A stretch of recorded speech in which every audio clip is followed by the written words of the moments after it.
Don Zulueta naging emosyonal na binahagi ang anak nila ni Richard.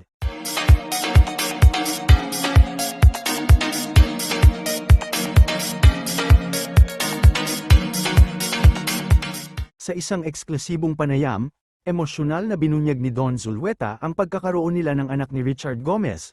Hindi niya napigilan ang kanyang luha habang inaalala ang mga sakripisyong ginawa para itago ang lihim na ito. Aniya, matagal niya itong itinago para protektahan ang kanilang mga pamilya. Sinabi ni Don na hindi naging madali ang desisyon, ngunit alam niyang panahon na upang aminin ang katotohanan. Ibinahagi rin niya ang pangarap na makabuo ng magandang relasyon kasama ang kanilang anak.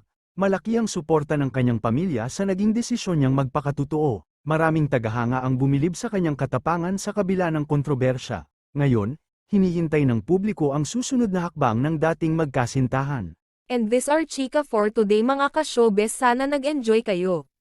Don't forget to like, share, subscribe and click the notification bell for more updates.